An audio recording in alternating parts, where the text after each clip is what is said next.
10. Good evening, I'm Alice Norris, the mayor. Doug Mooney, City President. City Commission President. Wow. Well, I'm not interested a regular city commissioner.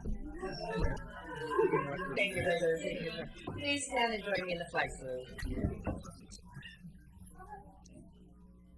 I pledge allegiance to the flag of the United States of America and to the republic for which it stands, one nation, under God, indivisible, with liberty and justice for all.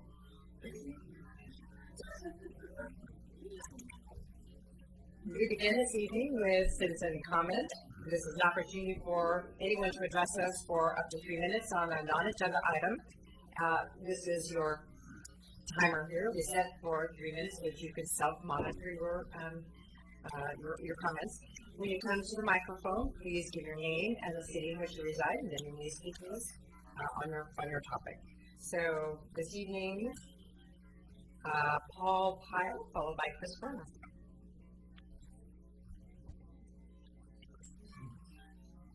Thank you very much. My name is Paul Pyle.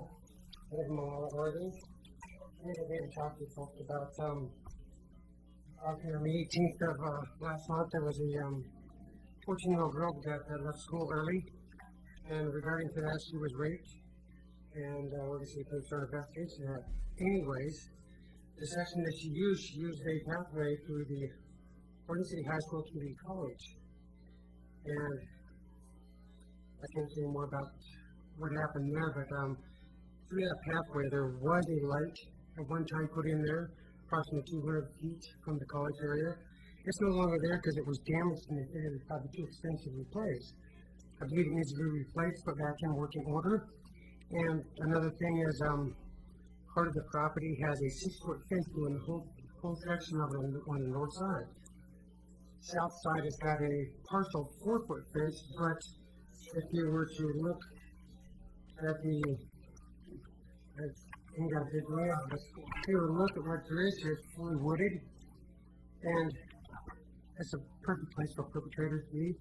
And I think another 6-foot fence ought to be around down that section, plus down the sides of the Clackamas Community College area.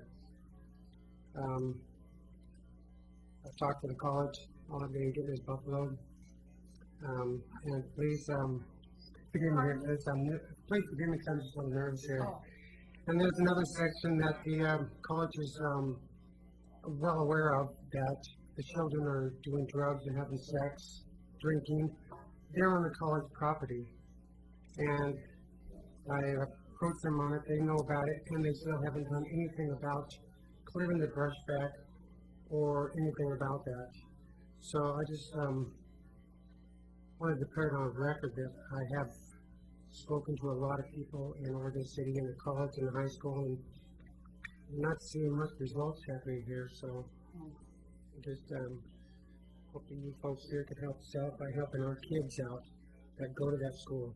Whether you got children or grandchildren that go to that school, I think it's a big thing that we need to do is put some kind of security in there. Cameras, lighting, fencing, to make them more safe.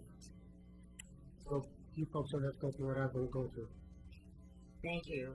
You're not going to like this response because it's always hard to say, you're talking to the wrong people. But the property owners there are the school district and the college. So if you went to the Oregon City School Board and the Clackamas Community College Board, those are the responsible jurisdictions. I'm not sure whether we have any recourse actually on those properties. I'm looking at our police chief here. No, we don't. Any improvements or additions of property has to be approved by the appropriate school. Right. So those aren't our properties. So I would suggest that you keep talking to those. You go to the boards themselves, or are you talking to staff? I talked to say exactly who I talked to. I talked to the high school, and the high school basically I tried to talk about what I'm talking about right now. The elected, I don't think we need to have a discussion about it, but the elected bodies for both of those, they're responsible like we are, with the school board and the community college board. Right. They have meetings like we do and have public comments. So I talked to Bob Cochran, and I tried to get in with that, and he straight told me today that he didn't feel like they were responsible for it. yeah. Well, they have public comments as well. Both sides of the fences. Right, so you can talk at public comment on both of those and, get your message across. Thank you very much. Thank you. Chris Kroner, followed by Rita Bauer. Or are you coming up together? Good. Sure.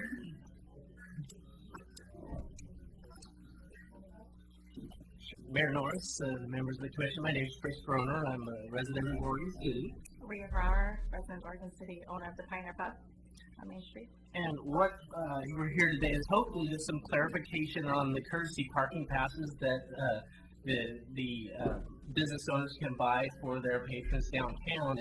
And the way it's described to me and the way that I understand it is that they can buy a pass like this and give them to their patrons, and it's a 4-hour it's for 4 hours in a metered space. The problem, as Rhea brought to my attention today, is that even with these in the dashboard, people are still getting tickets. And I'll let her describe the conversation, but we've had a few different conversations and descriptions of the policy, one of which said that actually somebody has to, regardless of this being in there, get a ticket and then send the ticket in with this and it would be reimbursed. I'm hoping to clarify that that's not the case, and I guess if it is, to ask that you guys fix that, if that is currently the policy, and I'll let Rhea speak first. Yeah, so pretty much when I bought the business, I was told, the city does help the businesses down there to get, customers in the door. So I pay for this upfront, and then I give it to my customers. So I just had my alarm guy in there, and I said, go ahead and park, and I'll give you 2 of these. Obviously, it's a 4-hour. And he got tickets after tickets after tickets. So I did call Trina up in parking, and she said, yes, you have to get a ticket first in order for you to use this. So to me, it really didn't make sense, And I've lost almost half of my customers because they go outside, they have to get a ticket. I mean, it's just a mental thing of you're parking to go into a business and then you have to get a ticket. So I was just wondering if we could get that clarified and maybe help us out on Main Street, because we've already had such a huge parking problem with the courthouse and staff parking down there. And I mean, it's extremely limited. So. Thank you. Could we turn this over to our city manager to do a little investigation? Certainly will. This is the first I've heard of that, and naturally, I understand why folks come here to complain, but we have people on our staff that are trained to solve these problems before they come here, but we do have to have a chance to do that. So hopefully you can get that information to. And I think we each got a little bit different answers from staff, and that's why we're here tonight. Not for me though. The buck has to stop someplace, and I'm good with that. Okay. But I believe the department director you'll need to speak to is Scott Archer, and he's sitting right over there. Thank you for He bringing can't help you, then you come to me and we'll see what we do. Okay. Perfect. Thank you for bringing Thanks. it. Any comments, Scott? Are you familiar with the current policy, if that is the case? This is the first I've heard of that. Okay. So I'll have to look into that. I'll talk to our code enforcement staff, and we will need to have a conversation. And then I think you know how to get a hold of me, don't you? I do. Yeah. So maybe we can communicate that way. So. And then if you communicate back with us, because I didn't know about this either. Yeah. So I think it might be good. It might be good to loop back so that we understand that as well. I will look into. This is the first I've heard of that practice. I know of the parking passes. They're not free. They do purchase them, but as far as our enforcement, they're all. Great. Thank you. Thank you very much.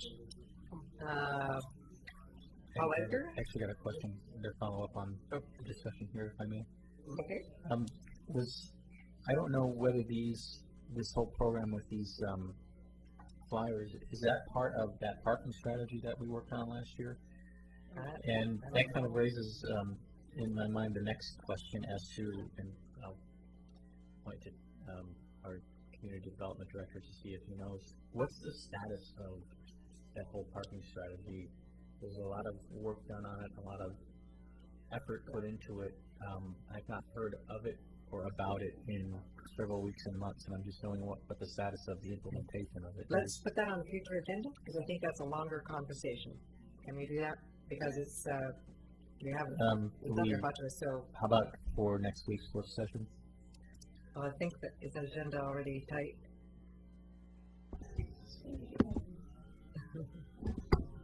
That's a question I have too. We've been having some recent internal conversations about that, and in terms of looking at bringing that back to the commission. We do need to follow up because it was presented previously. The report and the findings were presented at least one or two work sessions that I recall, and there was no further action taken at that time. And we have, as of now, the commission has not adopted the plan. We will be looking for that at some point here in the near future. So I think because of some timing issues, we have it scheduled for July work session so that we can present all the information that you need to know. Good. If that works for you, and we'll bring that back for an in-depth conversation. Thank you. Okay. Good. Thank you very much. Mayor and Commissioners. My name is Paul Edgar, and the Land Use Chair of the Kenema Neighborhood Association. I sent you all an email. I hope you had a chance to read it on the Kenema Cemetery. And one of the things that's important is that this is a non-profit entity, and it has really performed well, and it looked great. But it's Mark did a little thing, and he's given it out to people, and I'll give this a copy of it. And it's just kind of like saying, what can I do to help? And it describes his effort and the efforts that people can do. And it's literally, I come back and look at this, and it's collectively getting people together, working to save and protect and a historic pioneer cemetery, chartered in 1864 with the burial site of Sam Barlow's wife. It's very important. And we need to bring people, but maybe this is an area where the city can help too. Maybe the city, because this little group doesn't have but very few assets, and they work them really hard. And somewhere along the line, it's kind of coming back to you guys and saying, okay, is there something that the city can do to help maintain and support this cemetery and not make it a burden on the city? And using a nonprofit like this and helping partner up with a nonprofit like this is really positive, because one, they do the work. You don't have any strings attached to it other than just making sure that you're doing every single thing you can to make them as effective as they can be in getting the job done. And that's what I'm asking of you, is to think it out. Maybe something I could be talking with Scott about, because they have a lot of needs for equipment, and yeah, they spend most of their money on fuel, like for the lawnmowers and repair and things like this, trying to keep it up, and the rest of it's just donated time, and a lot of bodies and a lot of people with a lot of passion. So we hope you guys will help us come up with some creative ideas to partner up with the Kenema Cemetery Association. Thank you. You might also consider a Metro Enhancement Grant application next year. It sounds like that would be a possibility. Another thing I was going to mention, I think at different points there's been city assistance in the Straight Cemetery, which is also a pioneer cemetery. So I don't know what we've done there before, but maybe The neighborhood took that on. Yeah. We can talk about that in the future too. Yep, Parkland. Okay. That concludes citizen comments. You miss anyone? All right. Looking at the agenda for tonight, is there anything that anyone needs rearranged or questions about? If not, then let's take it in the order in which it is listed. First this evening, we have the culmination of at least a 6-month review of our codes, and we're adding a few new amendments. This has been through the Planning Commission, where there have been multiple hearings, and tonight it is up for adoption. And so we will also be taking public comment, which I believe be the final, well, I guess we never say never, but hopefully the final public hearing on it if we answered all the questions. So Tony Conklin, you want to walk us through that? Thank you, Madam Mayor. Good evening, Commissioners. So at our last meeting, we identified some few remaining outstanding issues. We prepared a memo dated May 26th that outlined those outstanding issues. So I'll just give you a brief overview of what those changes were, determine if it's suitable, and then we would ask that we do continue the hearing, and then we would bring it back with an ordinance and everything corrected. When I get into geologic hazards, the first issue in 1744. When we started, we prepared a map and presented it to you. And on your dais, you have a new map that's been prepared. And what the delay was we had all the slope data and landslide location data, but we were working with the state to come up with the Degami map information for soil type and landslide areas. So this new map includes several areas that are identified as landslide and debris flows from the Degami map in the yellow. So that's a new addition from what was sent to you when the packet went out last week. And so what we're proposing is that around areas that have a slope of 25% or greater, which are the red areas, that we have a 25-foot buffer created at the crest and the toe of that slope. If it's a yellow area, which is a historic landslide area, we have a 200-foot buffer at the toe of the slope. This is a little bit different from, as you may recall, years back when we did Park Place, there was a recommendation that we put a 200-foot buffer around everything. With the data we have, with the Degami information, the LiDAR information that we have, working with Ms. Crushauer, who reviews and works with us on the geologic hazards issues, we understand a 200-foot buffer around the landslide issues. Just because a slope is over 25% doesn't mean it's a slide hazard. So we feel that in areas where it is just because it's a steep slope, that the 25-foot buffer at the toe and the crest is sufficient. If the commission feels that they'd rather have 200 foot around everything, you can let me know that tonight. We'll amend it, and in the map next week or in 2 weeks, that correction will be in there. But we really do think, in working through this, it is a little unnecessary to have that 200 foot buffer just because you have a slope over 25%. In a lot of these areas, you'll see that the landslide areas and the steep slope area coincide. So you've already got a 200 foot buffer in those areas. So that would be one direction item I would be requesting from the commission tonight. The second issue that just to clarify, you're talking about two kinds of 200-foot buffers. Did I understand you correctly? Yes, but it would be on the same map. So we have the ability to identify through our GIS mapping systems. If it is just an area that's a steep slope, we take that area and we identify it. It's one of the layers, and we say add 25 foot to the crest and the slope. Yeah. And then we have the other data layer, which are the historic landslide areas, and we tag that layer and we say, okay, 200 foot buffer wherever that GIS layer is. So, but they get culminated in one overlay district. So does that answer your question? Yeah, but it almost suggested that you didn't want the 200-foot buffer, or did I misunderstand? Around the landslide areas, the yellow areas, we think it's appropriate to have the 200-foot buffer at the toe and the crest. Where it's just a slope over 25%, a 25-foot buffer seems appropriate. Right, and we really carefully looked at this, and because we have such good data now, and we also have the new maps from Degami showing us where the landslide debris is and the flows, those types of soils, we feel like that's where we really want to provide the extra protection to with a known potential problem, whereas a steep slope in Oregon City doesn't. It's not the same. I mean, we've had so many. I would say that the unstable areas in our community are already contain landslide soils. So we feel like this is a better approach for the city and the development community as well, not being too liberal either, but just being the right amount of conservative. Any other questions on that? Yeah, I think, do you guys both have questions on this? Mm-hmm. Okay, Commissioner West. Well, so you're saying, Tony or Nancy, that these areas may be mutually exclusive.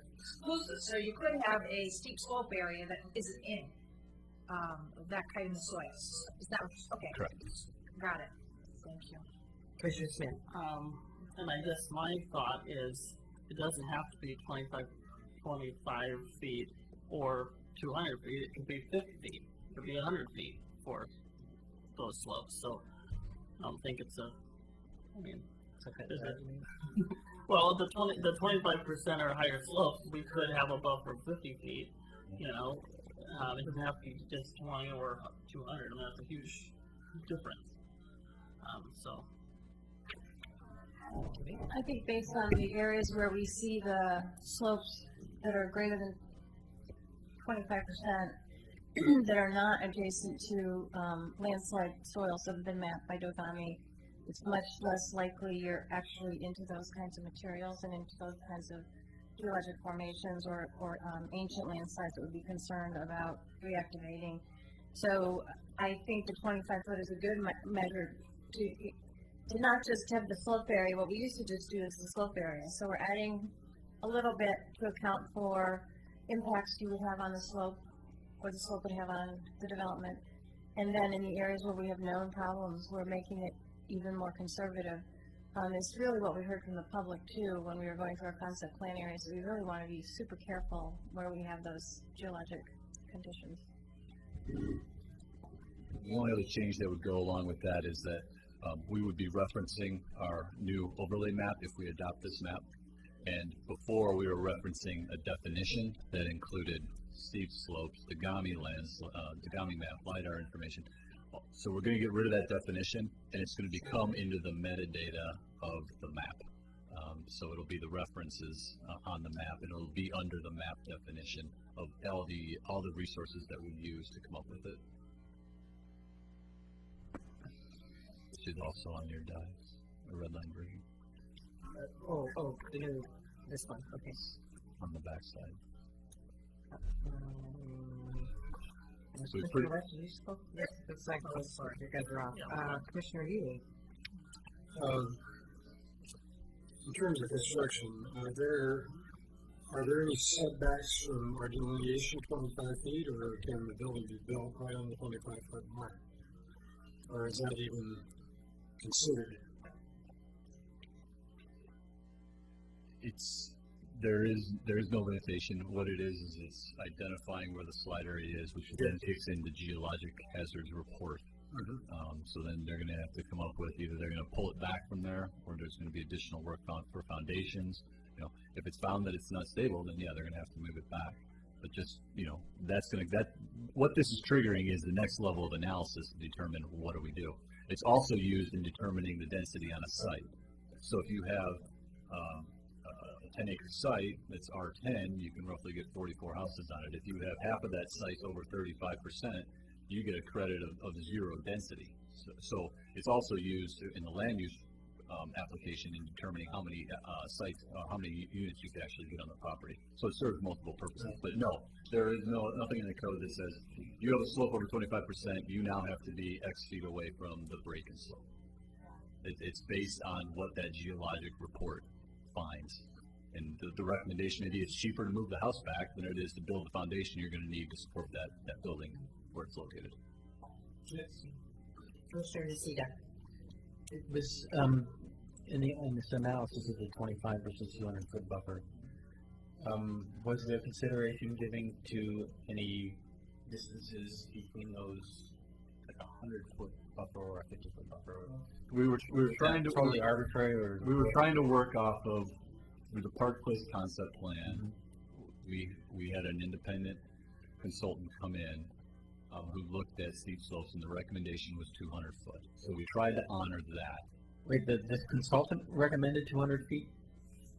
The concern was landslide areas, historic landslide areas. So that's what we've picked. Right. That's I thought you just mentioned that the consultant even recommended 200 feet for steep slopes that weren't necessarily designated landslide areas. The concern was landslide areas.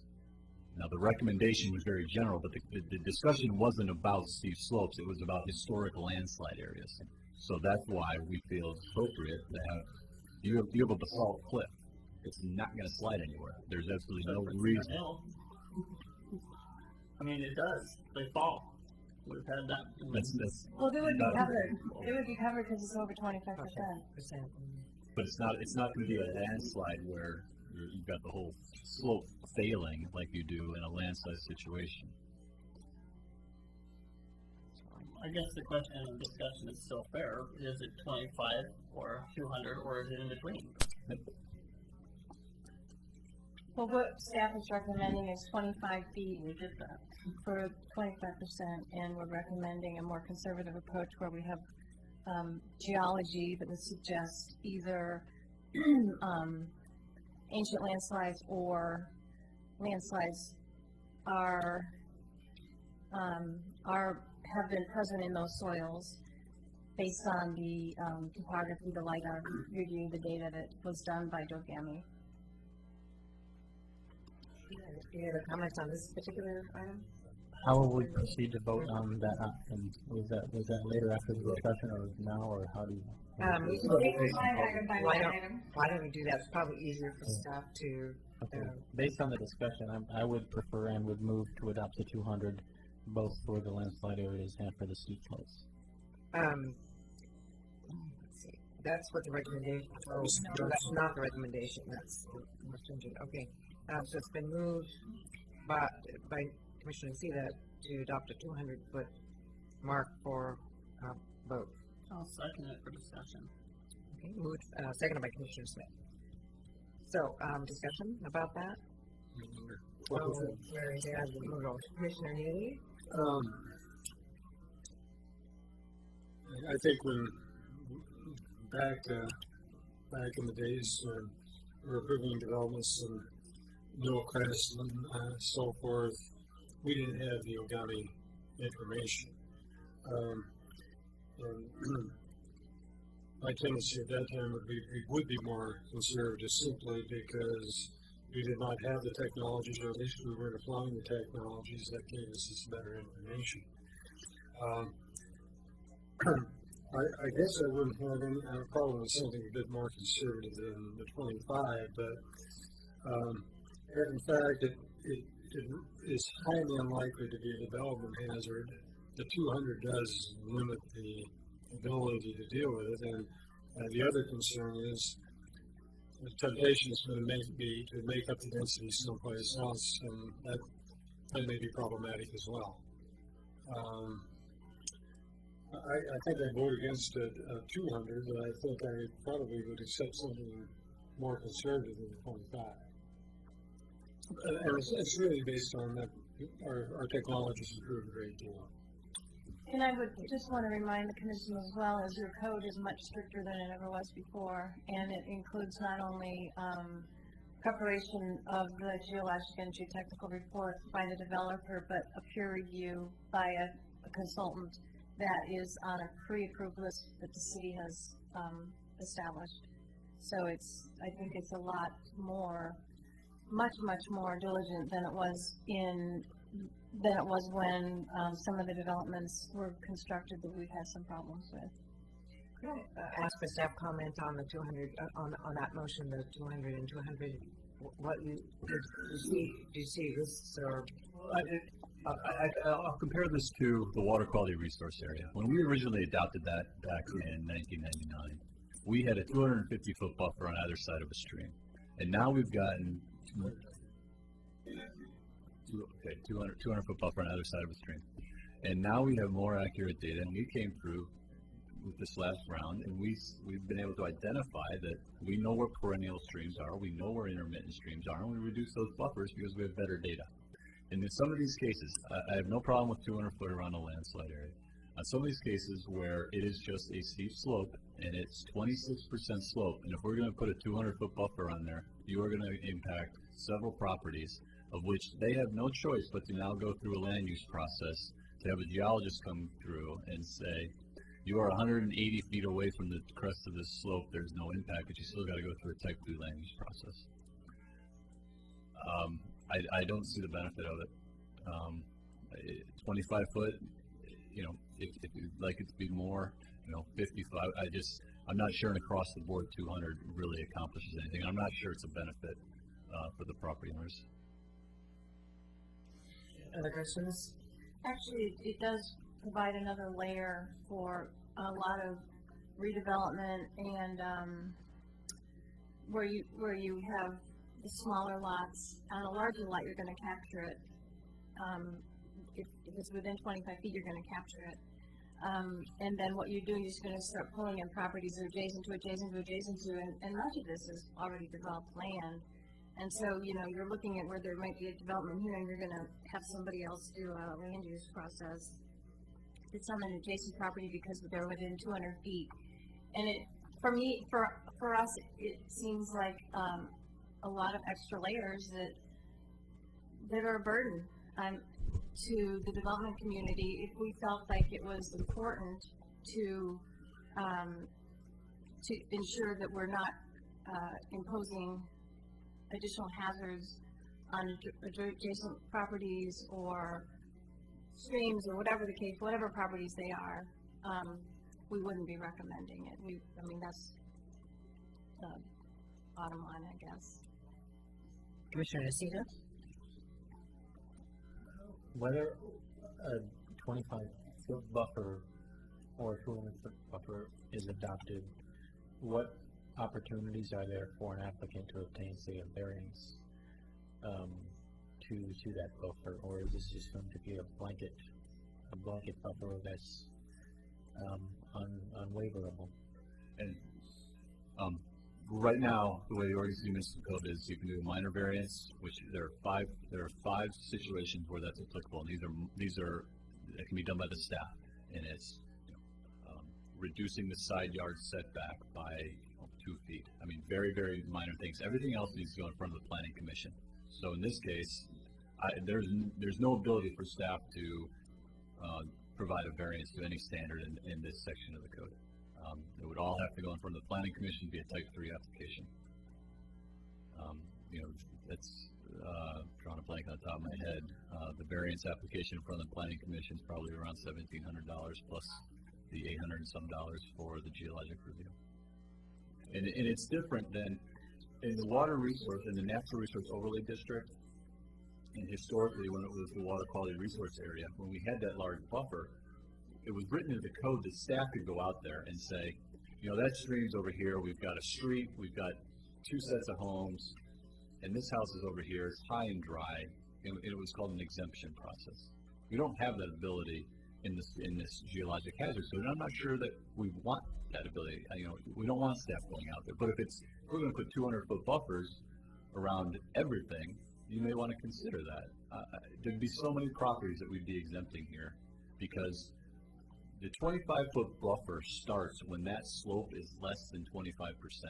So 200 feet away from that, you may be level.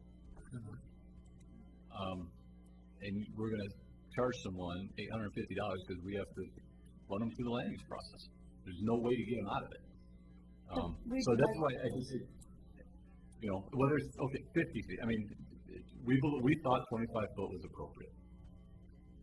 If it needs to be more, we can certainly do that. I would have a concern that 200's it's not needed. Not on just the steep slope section. 200 feet around the land size we are recommending, we should keep that. Commissioner West. According to the Planning Commission, what were their thoughts and feelings on this, since they're the experts who deal with these kinds of We didn't have a chance. This came up afterwards. Okay. Well, it sounds to me like we're weighing protections of citizens and builders versus excess cost and excess hassle for staff and citizens on this one. So I think the 25 and the 200 sounds reasonable. I could see the situation you're saying that by the time you're that far away, so that lot might be flat. Commissioner Smith. I'm not okay with 25, and I'm not okay with 200. I think 50 maybe, if that's. I mean, I mentioned this right off the bat to start the discussion, and we're still talking 2 numbers, and to me, there's more than 2 numbers. So I obviously 200 feet is ridiculous for both of these scenarios. So I would be much more inclined to look at 50 feet for the 25% and higher slopes. I'm with Rocky. Ready to vote? Yeah, just Commissioner Neely? you all may be right, but the point is, we've had a problem here in Oregon City. They've dealt with it, I think, very well in recent years, but I'd rather put on a little bit more on the conservative side, so I'm going to support the 50 feet as well. Okay. And either vote. I don't think I actually made a motion. No. I made a motion, Rocky seconded. It's still moved and seconded, so do you have to vote or unless you wish to withdraw? 200 also. So we'll vote on that and post something else. Okay, Nancy, vote please. Commissioner Smith? No. Commissioner Nocita? Commissioner Ely? No. Commissioner West? No. Mayor Norris? No, motion fails 4-1. Okay, is there someone else who wishes to put forward a motion? I move to make the landslide and debris flows 200-foot buffer and the 25% higher slopes a 50-foot buffer. Second. Moved by Commissioner Smith, seconded by Commissioner Neely. Question, Commissioner West. And so what is the risk, or not the risk, but the cost to citizens or the staff for land use processes with the 50 feet? Where do you feel that would fall? And sending everything to planning commission I think that, in 120 days. the 50 foot is much more reasonable. You're gonna catch a lot less properties that aren't gonna be impacted. Realistically, if you've got a slope, your lot's at least 100 feet deep. So I'm gonna eliminate your lot, not the. Right, without going back and counting up the lots, I can't give you an exact number, but it's going to cut out a lot more than what we would have caught on 200 foot. If there are no further questions? No, Commissioner Nocita. I'm just wondering if there's, in the discussions that staff has had, is there any scientific or planning basis for 50? Because I know it's a moving target, but You'd love to be able to target. if as a matter of science or planning, it doesn't give you anything more to go 50 than 25, then why even do 50? I mean, that's what I'm struggling with. Staff made a recommendation of what we thought was appropriate. It's the discretion of the commission, whatever they're comfortable with. Yeah, we're making changes to that recommendation. 50 feet is something I can visualize because that's the width of my property. Are there further comments or discussion? Seeing none, Nancy, the vote please. Commissioner Smith? Aye. Commissioner Nocita? No. Commissioner Neely? Aye. Commissioner West? No. Mayor Norris? Aye, motion passes 3-2. The next item is flood management overlay district. Our building official is constantly working with the state of Oregon. There's a lot of overlap between land use code and building official and building code in the state. And in our land use code, we have quite a bit of overlap as well. So in working with the floodplain and National Flood Insurance Program Coordinator for the state of Oregon, she reviewed our code and made a couple recommendations, and we have provided those amendments as recommended by the state. There was some redundancy in our code that we took out. There were 2 required conditions of approval that we added concerning affecting the height of the balance cut and fill, the elevation of the floodwaters, and when development can occur on what size lots, construction standards for anchoring. We didn't have anything that addressed crawl spaces, so we've added that. This is all stock state language from their flood ordinance as well. And then we included a reference concerning floodways. This doesn't change any properties that we've already included in our flood management overlay. It's just more of a clarification since it is in our land use code to be consistent with what the building code is saying. If there are no questions about this one, you do have no questions on it? Okay. Commissioner Neely. When the city responded to the Title III issues, which were largely floodplain issues and so forth, we actually developed stronger recommendations than Metro had recommended. That was from the floodplain standpoint, but we also had some Goal 5 things in terms of the natural resources and so forth. Is there anything that's going to affect our designation of Goal 5 resources? Not with these proposals. These are targeted towards building standards. Okay. Are there any objections then to having these included in the ordinance? Seeing none, let's move on to trees. Trees, nothing's changed here. This was a code change we made last time, so I'll continue on to the residential yard landscape. Trees. Difficult enough. Every time you look at this thing, you see something else. And you have you made a distinction between dead, diseased, dying, and hazardous trees. And then I saw dead and dying, and then I saw diseased and hazardous. Diseased and hazardous linked together. You know, if it's dying, it gives us a disease to take care of. If you're telling me why we're pulling off the dead, then you can tell me why we're not pulling off the dying. You know, if they're diseased, I understand that. But if they're, I mean, I got some notions why a dead ought to be pulled off. But some of them are tied to why dying might be pulled off too. So I need to have you talk about that a little bit. Sorry, should have caught it earlier, but every time we look at these, we see something. You know, it's historical language, honestly, that's been carried through. But you're cutting off dead now. I mean, that's the because so there must be a reason for it. Well, we had the discussion two hearings ago about, you know, you have a developer that goes in and girdles the tree so that it's dead. So they could girdle it to the point that it's dying. I think the same issue applies. It depends on when they girdle it. And it came in for the application. I think the same issue applies. It seems like disease and hazardous is taking care of your issue. And I would suggest kill dying. That didn't come out quite right. You know, because I think the same issue could apply. If it's disease, I mean, that's really the issue. Are they diseased or are they hazardous? I'd like to get rid of dead and dying as well. The ledge on it, so it's just teetering, and it's yeah, it probably is. If anyone can see any other definitions, then we'll go back to it. Okay, thank you. Now, landscaping and residential yard landscaping.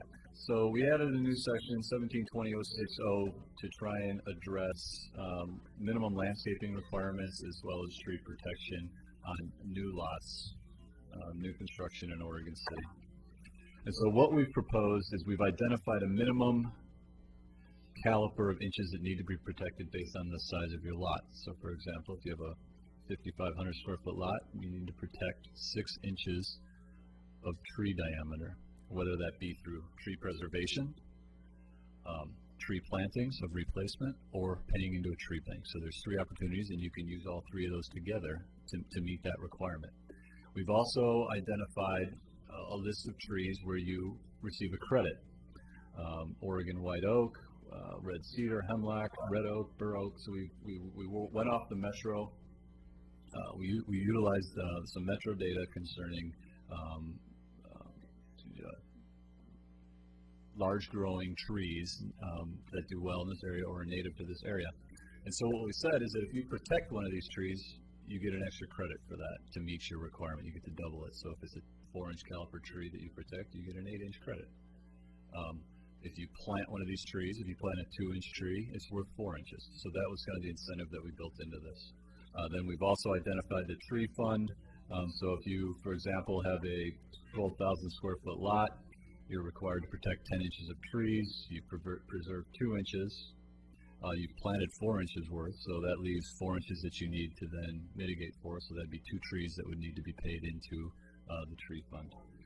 We've also provided minimum landscaping requirements. A 3-gallon shrub or accent plant will be required for every 4 linear feet of the foundation of the front building. On lots zoned R5, 6, 8, and 10, 50% of the area would need to be landscaped, and if it's R3.5, at least 40% of the area would need to be landscaped. And then also on lots that are zoned R6, 8, and 10, our larger lots, you'd have to have at least 1 tree in the front. If it's R3.5 or R5, the tree could be anywhere on the property, just because once you get into those R3.5, those smaller lots, you could actually have very little room. By the time you have a sidewalk, the public utility easement, you're right at the house, so you obviously wouldn't put a tree there. So that was to try and address creating and protecting trees for new homes. So this would not be a retroactive measure that we would put into place. And the timing of this would be when you, for example, we have several applications that have already been approved, several subdivisions that have already been approved. They're actually entitled to the code that was in place when they originally submitted. So this would be for if a subdivision submitted in September after this is adopted, this would be the code that would be applicable for those new homes. So you would, if this is adopted, you'll see new homes built right now that we would not be applying this to because they're still entitled to the old code. Associated with this, we will be bringing back a fee, a new fee for our fee schedule that would be applied for the additional review, documentation, and site visits to confirm that these standards are being met. Probably going to be around a $90 fee. Any questions about this one?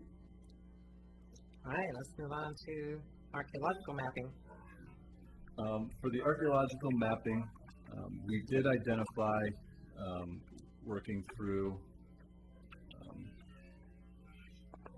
the state and SHPO and who the cultural resources, who their contacts are, and we identified the Confederate Tribes of the Grand Ronde, Confederate Tribes of the Celeste, Confederate Tribes of the Umatilla, and Confederate Tribes of Warm Springs. And on the staff report, you'll notice the approximately 35 tribes that are represented through those four contacts.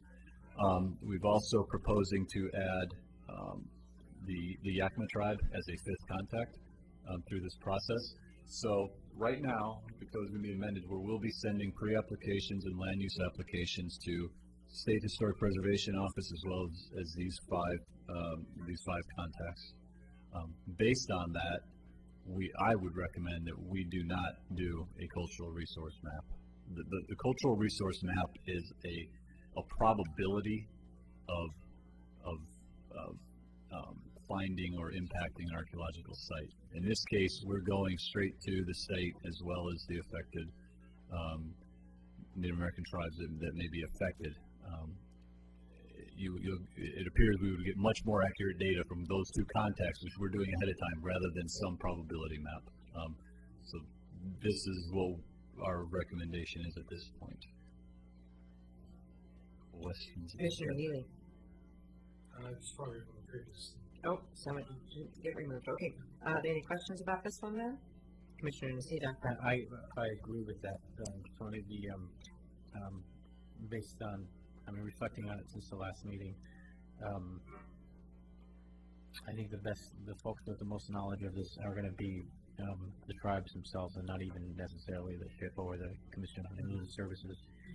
And as we cultivate these relationships and provide the information on where a project is, I think they will be in the best position to inform us on this.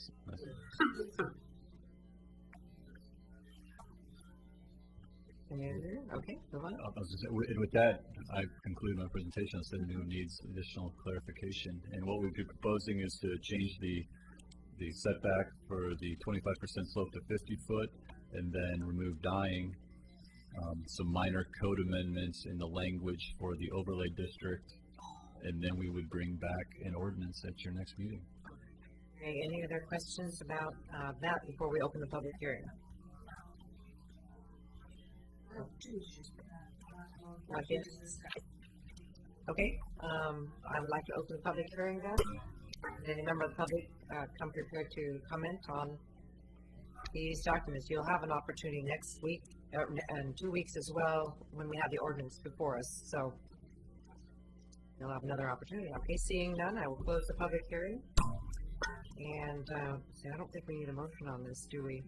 Just if you have questions. Okay, Commissioner West. I just had one on 1752, I believe, was on the off-street parking when you were talking about offering bonuses for pervious pavement, and I was just wondering what kind of bonuses are you offering? Are we offering? I mean, we don't have a budget for credits or I don't know. I just a question. What page are you on? If you have a page. Do you have a page number? No, it was 1752. Let's see. I'll look back. That's two questions I had.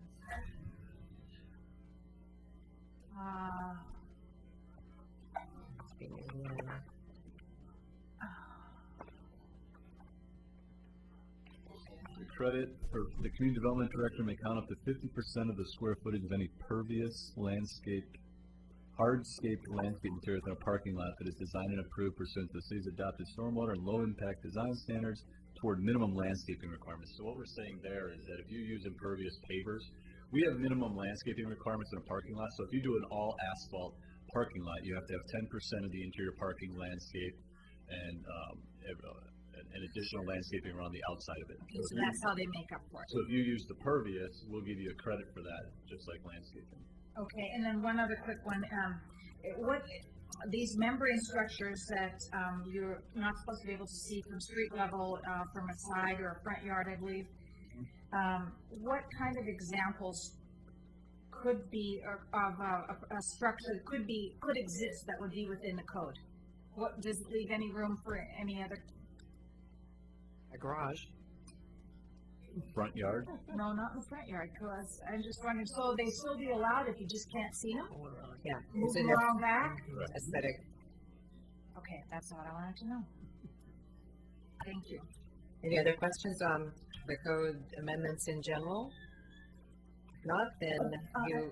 Oh, One yeah. more. Thank you for all your work. Boy, that's a lot of hours and detailed analysis and back and forth on all this. Thank you for your patience. And Christina and Laura did quite a lot of work as well. Did a great job. Wow, thank you. Yeah, It's thank you for- big. Thank you for recognizing your staff as well.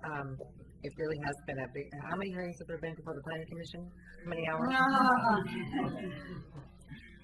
Okay, thank you very much. Yeah, I don't have no one else. You don't have anything else to do, nobody's building.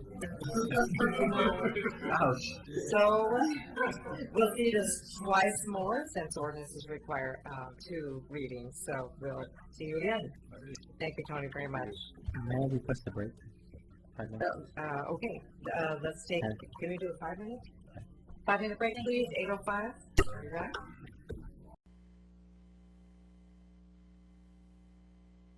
Ready? All right, back to the agenda. We are on item 7 under general business. This is the 2010 Oregon City Small Works Projects, the award of a public improvement construction contract. Turn to Nancy Crashauer, our Public Works Director and City Engineer, for this presentation. Thank you, Madam Mayor and Commissioners. We have our 2010 Oregon City Small Works project that is ready to go to construction. We hired CSA consulting engineers from our pre-approved consulting list last November to prepare the plans and specifications for the project. These are small projects that we've discovered through localized flooding or problems with sewer flows that needed to be taken care of by the city, and we have lumped them together into one project to get some economy of scale. We provided maps for you so you know where the construction is going to be occurring. One is down on Main Street, just on the other side of McLaughlin Boulevard, and that is a bad sewer lateral in the right-of-way that needs to be repaired. And then we have some localized flooding up on Holmes Lane in the Haley Bell Court area, where we'll be doing some stormwater improvements and putting in some new catch basins. And then finally, the last one is down in the Cayuna area, where we had some significant flooding last that January storm, which was, now it's been a year and a half. But there's an area down there too that really needs to have some new piping and catch basins put in for capacity. And we're working with ODOT to get right-of-way permits for that particular location. And we obtained bids this time using the intermediate bidding procedure. And we were fortunate that the low bid did come in under $100,000. And that was the lowest responsive and responsible bidder, who was Dirt and Aggregate, and their bid was $93,942. So we're asking you tonight to award the bid and authorize the city manager to execute all the contract documents. Thank you, Nancy. Are there questions about this contract? Commissioner Neely. The only question is one I always ask, doesn't have a whole lot of difference if you're writing with the lowest bidder, do you have experience with it? Dirt and Aggregate, yes. That contractor constructed our Beaver Creek Road project, and we had very good experience with them. So we were happy when they were the low bid. Although because this was the intermediate bidding process, we actually called these contractors to give us bids because we were anticipating the cost to be less than $100,000. It was close. Good question. Others? Seeing none, may I have a vote or a motion, please? So moved. Moved by Commissioner Nocita and seconded by Commissioner Neely. Nancy, the vote, please. Commissioner Smith? Aye. Commissioner Nocita? Commissioner Neely? Aye. Commissioner West? Aye. Mayor Norris? Aye, motion passes 5-0. Next item on the agenda is the purchase of property for park purposes in the future at 19474 Leland Road. I'll turn to our Community Services Director, Scott Archer, for the report. Scott? Thank you, Mayor Norris and City Commissioners. This is a recommendation to approve the real estate agreement that's enclosed in your packet. It'd be for an amount of $237,500 for about 1.58 acre purchase on Leland Road. We've discussed this previously in a couple of different executive sessions, so I believe that you're pretty familiar with this, so I don't know if you want to go into any great level of detail, but in kind of a quick overview, we've been in discussion with this property owner for several months. They actually contacted us, so we were interested in making this connection on that side of West Leland Park. The really nice connection here is this is the family of Wesley Lynn. Wesley Lynn was the person who the park is named after, and Wesley grew up on this property adjacent to our park, and so there's some really nice family connections. The property's in an estate now, and they wish for this to become a park, so they were very motivated sellers. We were interested buyers. We've done quite a bit of analysis. We have under contract with us the services of Crescent Partners, who specialize in real estate transactions. They helped us to negotiate and kind of wade through the processes here. They've also provided, in your packet is the memo from them. It gives a pretty thorough analysis of the pricing and where we've arrived at this price. We started at $300,000. They had it listed for $300,000. They offered it to us for $250,000 because of their motivation for it to become part of the city park. Through some analysis that Crescent Partner did for us, we were able to negotiate that down to $237,500. Feel like that is a very, very fair and very reasonable price. We've not done a formal appraisal. My recommendation is that we don't need to do that because of the analysis that Crescent did, which is essentially like an appraisal. We could certainly do that if you'd wish, but I don't feel that that's necessary to spend probably several hundred or a few $1,000s to do that service. So this does have a number of contingencies that protect the city, kind of the standard stuff, and so we're very comfortable with that. We have a due diligence period where we wouldn't close until we've met, gone through those contingency issues and dealt with those. We do have there is a house on the property. This is not the purpose for which we're buying the property, so I don't want it to make this part of my case for buying the property, but we believe that we may be able to rent that house, so that would be kind of a bonus for us to be able to recoup some income back to offset the purchase while we wait for the property to be developed at some point down the road to add on to the park. We have some immediate benefits of controlling that point of access from Leland Road, where just across Leland and near there we have I think several hundred new housing units that some are in place and some are on the way. A lot of people accessing the park sort of informally from that side. So there's immediate benefit, and then down the road, ultimately, we'd like to develop this as part of Wesley Lynn, and so. And again, I think we've talked about a number of the positives before. We do have available funds in our parks system development charges budget, available and budgeted funds. This has been something that we've had in mind and have looked at and anticipated. So we have the ability to basically do this as a cash deal when we close, if so approved. So with that, I guess I'll leave it to you to ask me any questions to fill in the blank that you'd like me to answer. I've included the property maps that we've gone over before and some additional information there. So happy to answer any questions. Thank you. I remember back when your predecessor was here, when we were considering purchasing the Leslie Lynn property, and she always dreamed that it would become larger. And so this is a pretty interesting proposal. Commissioner Neely. Okay. I'm going to ask you for your questions, then I'll call on, we have a speaker. There's always going to comment on that. I think Leslie Lynn Park was purchased prior to me ever being on commission, so it's only one park director. Bard Marsh Studios. It was before Marsh Studios. I think, yeah. No. No, I think it was developed under, began to be developed under Property was purchased be added to it. Yeah. I think that's correct. I think the city acquired it in '98. Early. Probably was before. No, it was before Marsh Street. Yep.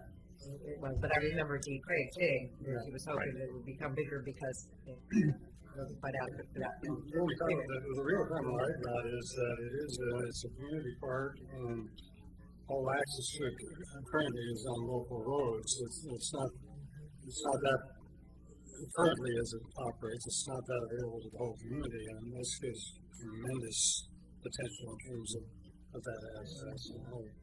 I strongly support it. One comment I would make is, if we are going to get any income that would be directed back to the park, it's not a recoup.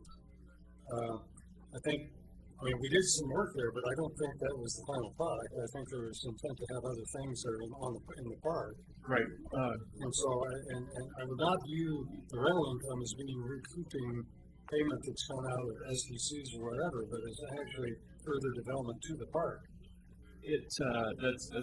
That's a good point, Commissioner Neely. However, it's all from the same fund anyway, so I guess it was just in the phrasing, but it would go as we've done. For example, when we purchased Glen Oak Park last year, actually maybe it's been more than last year. There were 2 houses on that property. We are generating rental income from both of those. That money goes directly back into our Parks SDC fund, which is for future development purposes. So it's in essence, what I'm saying is it's the same dedicated source which we would use towards future development. So you're correct. Okay, Commissioner Smith. Just a comment as well. This is one of the decisions that's so easy to make, and so it's really amazing that we have citizens in Oregon City that could see the potential of this and the good in bringing it to us, and the fact that we're opening this park up in the future, to a whole new neighborhood. This is really great, and this is a fun one to be able to support. Great. We have a speaker who signed up. William Gifford, come forward. Thank you, Madam Mayor and Commissioners. Is that on? Is it on? It should be on. That's good enough. My name is William Gifford, and I reside in Oregon City. And before I put on my land use hat, I just had a question from that last discussion about the money coming from any rental property would go back, but it sounded like it goes into general park development, not specifically this park development. The rental from the Glen Oaks Park is not necessarily being earmarked for development of Glen Oaks Park, per se. Is it just? It sounded like you said it was just going into the general parks development fund. That's correct. We don't have that level of. We don't divide the parks into their own separate account. However, we track the amount that we've generated from, for example, the income from the Glen Oak property that we have on 2 rental houses. If we ever wanted to go back and say, let's make sure that we've at least applied that amount towards the park development, we can track that. The money goes into a dedicated park development fund that is a citywide fund for all purposes of all development. But we certainly have an accounting system that we know how much is generated. That's what I suspected. I just wanted to put a little finer point on it because Commissioner Neely's question was specifically about the money coming from, and it sounded like you were expecting that would go back to the. Yes. Yeah. Okay. Fine. Further though, I mean, I would say that when and if we develop that property, just as an example, if we just making numbers for purpose of discussion, if we charge $1,000 a month and we generate that income for 5 years, that's $60,000. I promise you, we will spend much more than $60,000 to develop that park. So it's pretty. It may not be the exact, it's not the exact same 60,000, but it's there, and it's very likely that will have supported that development. I guess is what I'm saying. Back to the initial comment that I wanted to make was as land use chair for the Hillendale Neighborhood Association, I just discovered this issue, and perhaps it had been mentioned in executive meetings, but the neighborhood association hadn't heard about it, and it seemed to me as it would be kind of a nice thing to do is to bring this to the neighbors that are most directly affected by this, and perhaps we could have a little presentation at our July Hillendale Neighborhood Association regarding this property. Great, thank you. Happy to coordinate with you on that, William, and come do that. Get you on the agenda. Okay, Thanks very much. Mayor, just one more point I'd like to add. I do want you to know that we have discussed this with Parks and Rec Advisory Committee and their support. Forgot to mention that. Great, thank you. Are there any further speakers? Not, may I have a motion, please? Is there a second? Second. Moved by Commissioner Neal, seconded by Commissioner Smith. Any further comment or discussion? Hearing none. Nancy, the vote, please. Commissioner Smith? Aye. Commissioner Nocita? Aye. Commissioner Neely? Aye. Commissioner West? Aye. Mayor Norris? Aye, motion passes 5-0. Next item on the agenda, the minutes of May 19th. Move approval. Moved by Commissioner West, seconded by Commissioner Smith on the minutes. Nancy, the vote. Commissioner Smith? Aye. Commissioner Nocita? Aye. Commissioner Neely? Aye. Commissioner West? Aye. Mayor Norris? Aye, motion passes 5-0. We've now come to communications, and we'll begin with our city manager, Mr. Fraser. Thank you, Your Honor. I have a couple things tonight. I will be calling also on Nancy Ide and Nancy Krushauer when I'm done with my presentation because they have a couple of things specific to their departments. I received a notification earlier this week that one of our staff, Jim Loeffler, our Human Resources Director, I just got this bulletin this week that he has been awarded the designation of Certified Professional by the International Public Management Association for Human Resources. Jim's designation as IPMA Certified Professional required not only a written exam that he had to successfully complete, but also a specific combination of education and experience for him to qualify. He may be eligible for the next and highest designation from IPMA, known as the IPMA executive level, but he's got a little bit more time he has to put in before he would qualify for that, but he's very close. And this is sort of a landmark, I believe, in his development as our HR director. I'm really proud of him, and I hope you will join me in thanking him.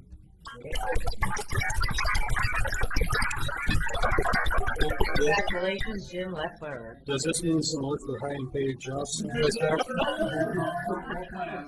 This means I have to work harder to prevent that from happening, which I will be doing. Also, I spent all of Tuesday morning, I was invited to attend a roundtable discussion with Congressman Kurt Schrader this week, and I attended that in Lake Oswego, and there were a lot of folks there, lots of them from small business sectors. I think the Portland Chamber had a representative there. There was a Small Business Administration had a representative there. And the topic was to talk about small business and economic recovery in Oregon. There were some banks there, and they weren't as popular as some of the rest of the attendees, but they were there too, trying to explain things from the banking perspective. And it's just fascinating to see the level of interest that was on this topic. And also, it gave me a good opportunity to meet the congressman and some of his staff. I wanted to share with you also that the state economist, Dr. Tom Patowski from the state of Oregon, was there, and he made a few remarks. I took a few notes, and I just wanted to share those with you. He introduced himself as the bearer of bad news, but he said that technically their evidence indicates that the recession ended late 2009, but then there was a lengthy explanation about a technical ending of the recession, and then all of the rest of us believing it and feeling it. For me, the recession ended only about 6 weeks ago. And I appreciate that. Has it ended? Well, no, we're working on that. But anyway, it's it's a trying time for so many in our community, and so they also said that we're finally beginning to hire folks back at the state level. The state monitors all the jobs in the state of Oregon, and they said that we pretty much had 2.5 years of consistent job losses in Oregon. That the downtrend has stopped, and we are now recovering those jobs back. They also are sort of predicting that we will recover some of those jobs back at a slower pace than some of the rest of the country, but the recovery may be more lasting for us as well. They're predicting now late 2013 before they've recovered all of the job losses from the peak employment years in 2006 and 7. So, it wasn't all bad news, but it was kind of ironic to tell folks that the recession is over when so many of them, it isn't over for them. The biggest factors were the confidence in the financial system. I think that's what he seemed to think, and there was a consensus among the banks as well about that. They noted, too, that exports in the United States are very strong, particularly with our largest partner, China. There was a brief discussion about what's happened in Greece and some other concerns about the pending downgrade of bonds and other public holdings in Spain. Not sure how that's going to affect us, and they didn't go into that. There was also discussion about the state's $577 million deficit that they're working on, and you guys have read the paper. They're looking at lots of things like furloughs and other things to deal with that. The commercial realtors owners and owners association was also there. Reported that they're having some trouble finding tenants. Now this is a statewide, I think, organization. There's also concern that in the commercial sector that some of the underwater loans that we all know about as homeowners that are affecting the domestic market for private owner-occupied homes, that effect is also having some impact on the commercial sector, but it's a shoe that hasn't dropped, in her words, and we're hoping that it doesn't. But that is one of the factors that could start to affect our commercial markets if we stay in a recession much longer. Mr. Schrader, Congressman Schrader, is also backing legislation that would raise the lending cap for credit unions from 12.5% of assets now to 25%.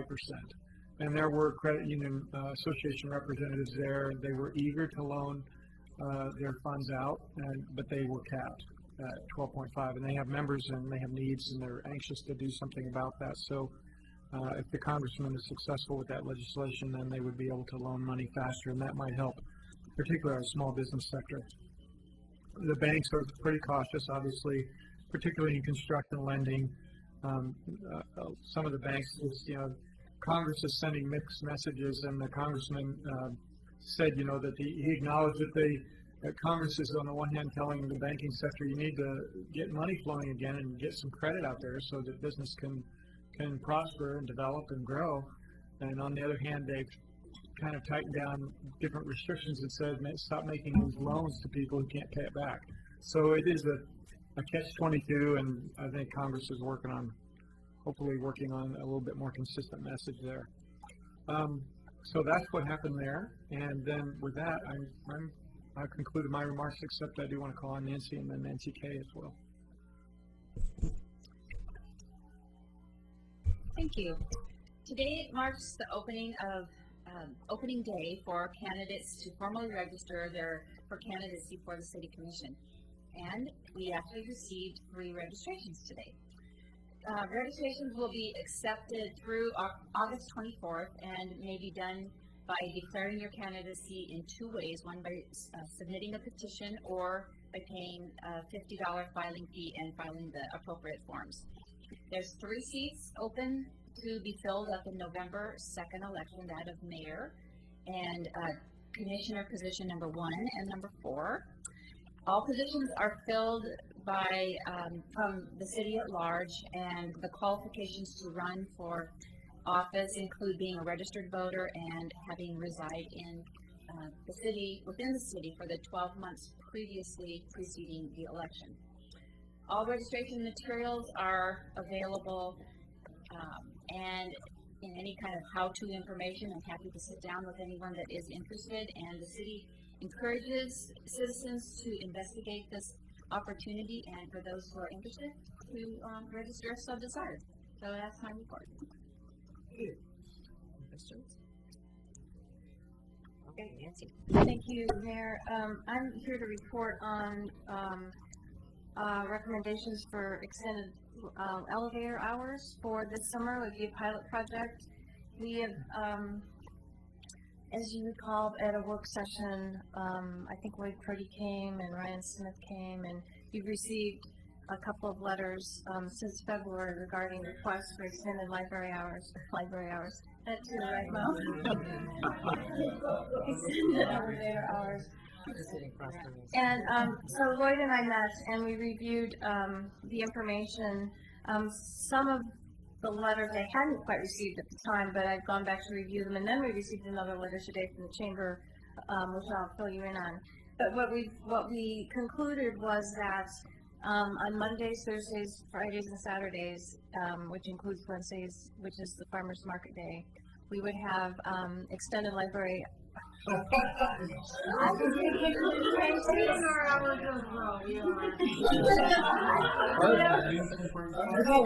it was temporarily going into Carnegie Center. Are we gonna have a checkout all day? You know how many times that those words have been ingrained in my mind? Extended library.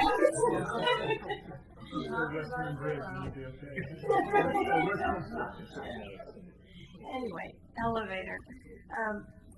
It's able to be extended from 9:30 p.m. on those evenings, and I want to explain the reasoning why we came up with that. We had several letters requesting, and these would have been from the Main Street Oregon City and the Downtown Business Coalition, requesting they stay open until like at least 10 p.m. And then Lloyd had seen a letter from McLaughlin Neighborhood Association requesting that they be open, that it be extended till 9 p.m. for various reasons. And some of the reasons why we probably I'll just would prefer to, I might want to talk to the police chief a little bit about some patrolling up there. They're concerned about some issues. But what we thought that might be the best kind of compromise, and also maybe introduce some new habits or activities downtown, would be to use the 9:30 time slot for starters. And what Lloyd and the businesses from downtown were hoping to do is create a length of time that could perhaps encourage people to linger downtown. So perhaps they would have dinner and stay for dessert, or go for that cup of coffee, or go out for a cocktail, or whatever.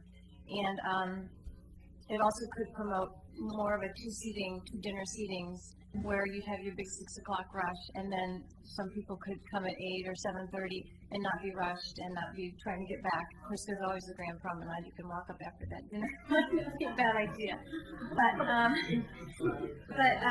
And I think one idea came up about just doing weekends, and then we learned from some of the downtown businesses that actually Wednesdays and Thursdays can be fairly active, and actually parking is more of a problem on Thursdays and Saturdays sometimes too. So we that enabled us to have that connection to some parking up on our level here, and we decided to go between today and the end of September, which includes October 1st, which is the last first Friday art walk for this summer, for this year. And these times also are all within daylight savings time, so we anticipate to it'll start getting darker then, but we will not have gone to daylight savings time yet. So that's what we have concluded. Now, since that word has gotten out, I have received a letter from the Chamber of Commerce, and they really understand the desire to have extended hours for the downtown and to promote more nightlife developing downtown, but they're also concerned about some businesses that have homes up on the top of the elevator, and they're concerned that extending past 9 p.m. may encourage unwanted behavior. And so that's something I thought I might talk to the police chief about offline here, and see if there's something we could do to do a patrol from time to time up there. But then So I was reminded of that, and then there was also a question about the parking, and since we have 2-hour parking up here during the day till 5, and that partially is to make sure that the cars keep moving so people that own property here can find a place to park in front of their homes. They were wondering if we would extend that into the evening. At this point, I didn't believe that was in the cards. We don't have resources to do any patrol after 5 p.m. We'd have to, well, that would be a situation that Scott Archer would need to work through, but I don't think that was in the game plan for this first pilot elevator hour extension. So I think it's the kind of thing we can look at though and see if it's a problem, and then we can, if problems occur, we can address them, talk about them. So that's what we're proposing, and then certainly during the middle of the summer, if things aren't working out well, I think we can always come back and revisit. I think consistency is important, so I don't think we should be changing the hours every week or anything like that. But certainly if there are problems, we want to address them. And then the farmers market, the Wednesday night would continue until 8, though through the rest of October. So we'd have that Wednesday evening covered for the vendors and people visiting the farmers market, because it closes at the end of October. And just to add to that, we have received funding to the TDC. Yes, funding that's standard right. hours. Thank you for reminding me. The last item is the money. Yes, So we've received $2,000 from the TDC, and then with the hours that we are proposing here, there would be another $1,600 that the city would need to backfill as a match to the TDC funding. And I was assuming that would be something the city commission would consider taking from using the general fund to cover that. Okay. Commissioner Neely. A little trouble understanding some of the concerns about unwanted behavior. I could understand if we're open it up until 11 o'clock or midnight. At 9:30, I mean, those are late dinners, and most people wouldn't boost up by that much by 9:30. So I don't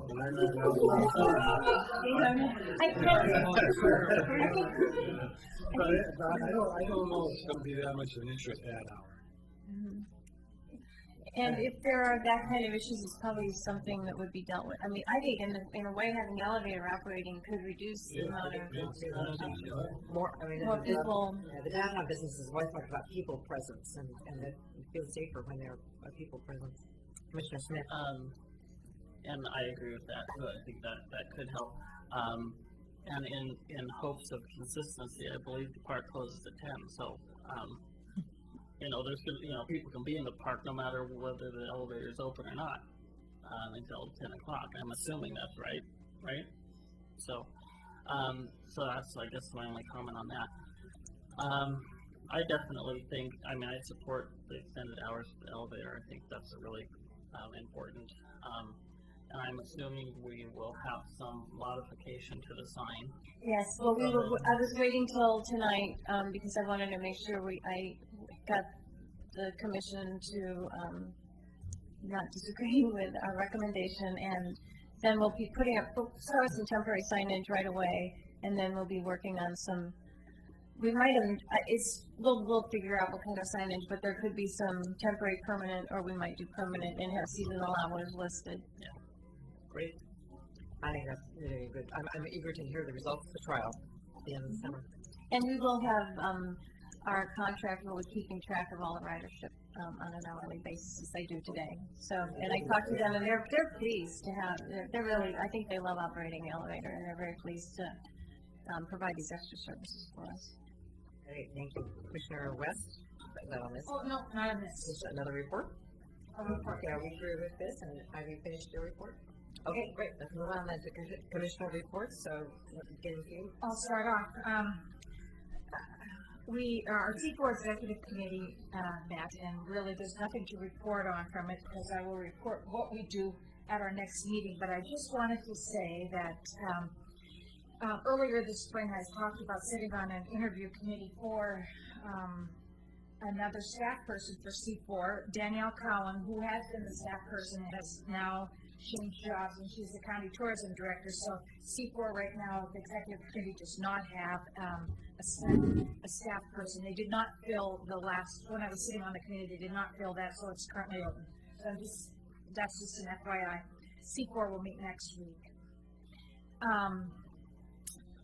The infamous Okay, this Friday is First Friday. Once again, it's June 4th. And there's some neat things going on. We've been developing more partners to do performing arts in conjunction with the visual arts down there. So Clackamas Community College, the Repertory Theater, is going to be at Coffee Rush doing a little improv. So that might be kind of fun to stop by and see. And our newest business, which is called Winona Studios, this is Linda Bell's business and her daughter, JJ. They're going to have an open house, and they're hosting a free card making shop or card making activity for Father's Day for anybody that wants to stop by. So fun things going on. The hours are First Friday are 5 to 8. You just heard how the elevator will be open a little later. Well, should have. Is it going to be open already this week? Before I say that. All right. So we'll see you down there. Thank you. Is that it? Yep. Okay. Next, who's next? Mr. Commissioner Zeta. Thank you, Madam Mayor. I have 3 items tonight. One is an item that I emailed the commission about, and I'd like to follow up now. I observed the proceedings of the Historic Review Board last week on the remand that this commission made of the Historic Review Board approval of the expansion of the Atkinson Memorial Church. Upon viewing that, I have to say that I'm quite concerned, and I don't think that the approval that was given after remand respected the spirit or the specifics of what we recommended take place on remand. And on a big picture, I'm kind of concerned generally about our procedures and processes and the results they're leading to.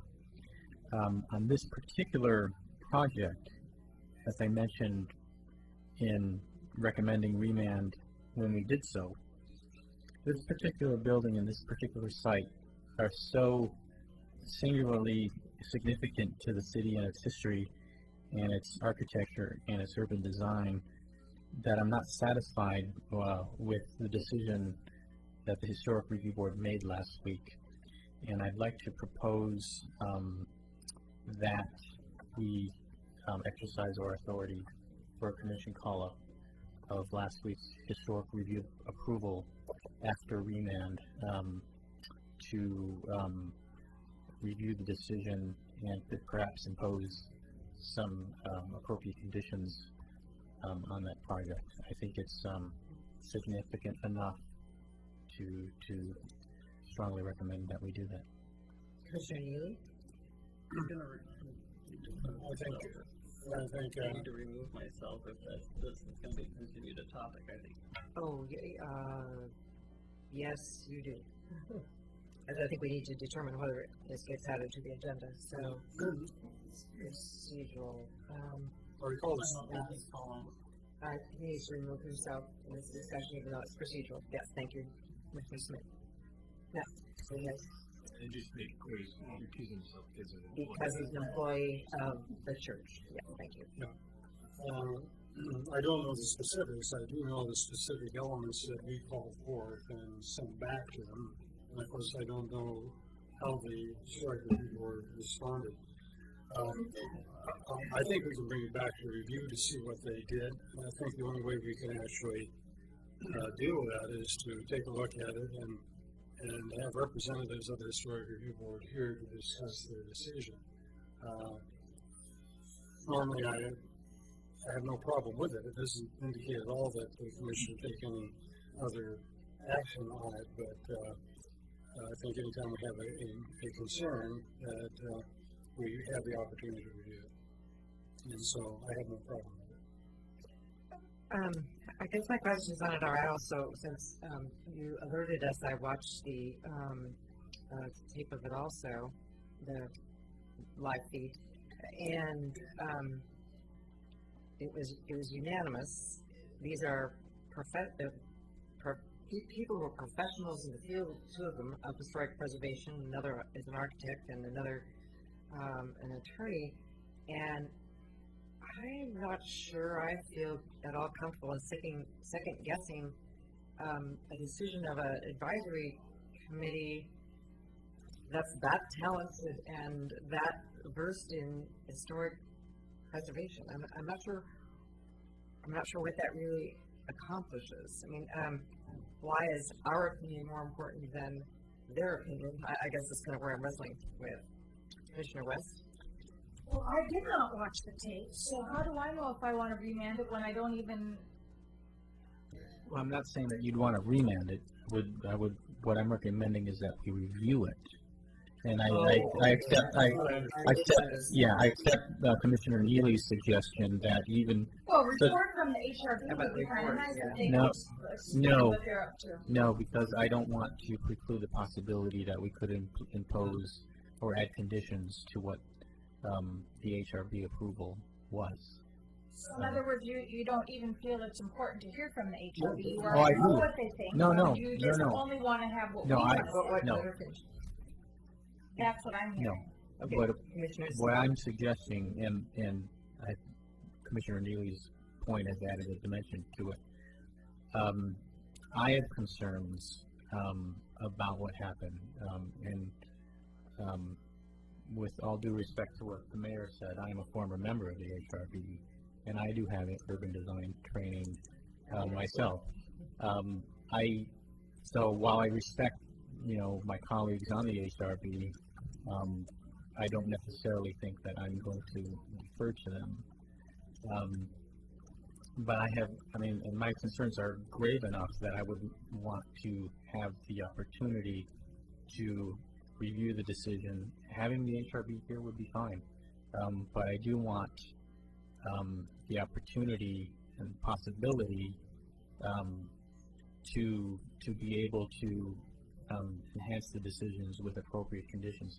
Now, let me qualify my statements too. I think, and perhaps Mayor Norris can confirm this, there were significant improvements on the remand that were specifically noted during the proceedings of the HRB. And I think in part that can be credited to the fact that this body did remand the decision back, and it got better on the remand. To me, that there are still some very significant concerns, and this is going to be a piece of architecture that is going to outlast all of us in this room and in this community. And I would feel like I wasn't doing my duty as an elected official and someone who was, for whom architecture and urban design is a really significant value. If I didn't strongly recommend and make the attempt to have this body have a conversation on a call-up, have the HRB here with you and with us because they are talented, and see if we can work something out with conditions that would be best for the community as a whole.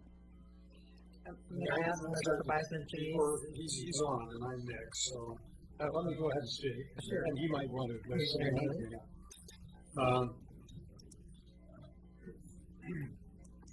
What I want to do is give the same degree of respect to his concerns that the commission showed to me at one point, where I really questioned some artwork that was put forward by the art commission that got built, and I brought it forward, and the art commission and also the group that was selected to do the artwork came forward to the commission and discussed it. And there was no problem on the commission's part for, even though they probably disagreed with me at the time, to bring it forward. We had that discussion. I'd like to show the same degree of respect to James and Cedar. Now, I know it's a different situation. We're talking about a governing board here. We're not talking about an arts commission. But the point is, there's no preconception on my side. I haven't seen it. Preconception on my side of what his decision ought to be. He has individual concerns, and I have no problem. it was an issue that brought up concerns from the neighborhood association, and so I think we're well served by having it come forward, having the description of what the changes were and whether that's satisfactory to the whole commission. I do not think we need to indicate to them in any fashion that they need to assume we're going to change anything that they've recommended. We just want to hear what the recommendations are. Mr. Kvaisen? Thank you, Mayor North. A couple points I want to touch on. First, the idea of having the HRB here. I certainly understand the desire. I think there's some limitations in having the HRB, having a lower decision maker come and explain their decision on appeal. It's based in the quasi-judicial process and in the judicial process. The decision is a decision, and you don't have the decision. A lower court judge come and talk to the appellate court, or and there's some prudential reasons for that. I won't go into them now, but I don't think it's appropriate to have the HRB come and talk unless individual members want to come and testify, and they can do that, but not as the HRB. The other thing that I want to touch on, and I want to make sure I understood, what I'm hearing is, call it up for review, and essentially this would be similar to something the commission's done in the past. It would be run as an appeal to the city commission, where new evidence and argument would come in on the limited topic that was before the HRB, because the remand back to the HRB was on a small piece of it. And so it'd be limited to that issue, but new evidence and argument would come in on that, and you can make a decision to affirm, reverse. I do, in terms of a potential of another remand and some other things, the 120-day deadline for this application is up on July 8th. So in order to meet the noticing requirement, the first opportunity for a hearing is July 7th. So we would likely have to have a decision that evening issued there, and the church could conceivably grant another extension, but I think we'd have to anticipate that we'd make a final decision. So just want to get those concerns out on the table. Well, I just want to find out, Commissioner Neely, given the fact that individual members of the HRB could come and testify, does that satisfy your concerns? It satisfies my concerns as long as they understand that condition. And we can communicate that to them. You can. The one hesitation is it's unlikely that this board would remand it back to the city commission, but if we were to go to LUBA and come back down and it goes back, they may have some problems depending on what they say at this hearing in terms of sitting on a later appeal. And that's something they'll have to weigh, because as citizens they have every right to address you. Okay. Then with that all understood, I am going to make a motion that the City Commission call up for review I think it was the May 25th decision of the Historic Review Board, affirming the application of the Atkinson Memorial Church for an expansion building at 6th and Jefferson. Did I word that? For the specific purpose, if it was your name. Yeah, for the limited purpose of reviewing the decision that the limited decision the Historic Review Board language incorporated. A second. Moved by Commissioner Nocita, seconded by Commissioner Neely. I guess I don't have an understanding of the issues on this one, and I hate to waste our time, and that's the process of stuck with, I guess. One thing I might mention is that the appeal period for this hasn't run and won't run until Friday, so you may well see it regardless. I don't understand that. One of the participants before the HRB could end up appealing it to you anyway. So you have the authority to call it up, or any participant could appeal it. And and what do you are July 7th? We have to make a decision because of the deadline for the 120 days. So if we don't like something, then we're back at square one, or what happens then? Tell me then. No, my druthers, Commissioner West, on a situation like that, would not be to remand, but to work out some conditions, approval conditions that enhance the project satisfactorily. I would be I mean, I wouldn't call it out of the question, but I would be very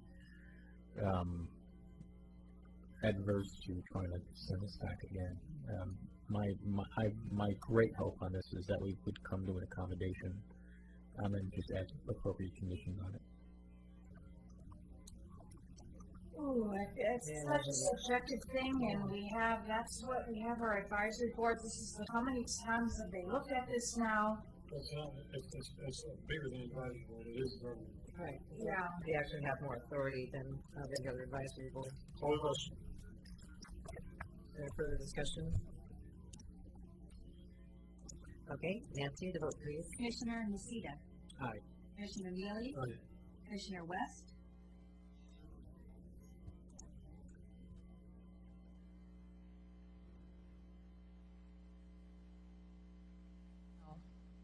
Mayor Norris.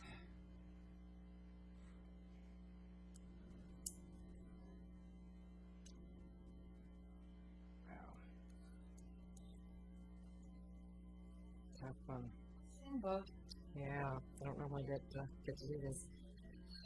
Difficult decision. You can see it for all of us. Yeah.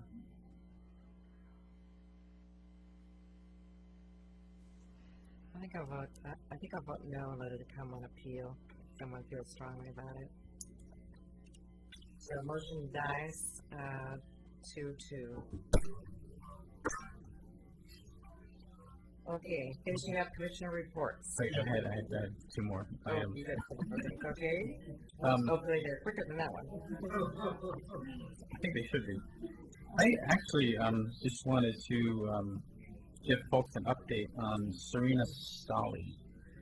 If you remember who Serena Stolle was, a couple of weeks ago she came before us concerned about a foreclosed house in her neighborhood and the fact that several feral cats had been abandoned at the house, and asked for our assistance, and we were unable to provide anything for her. I did follow up with a phone call to her and have engaged her in a conversation since then.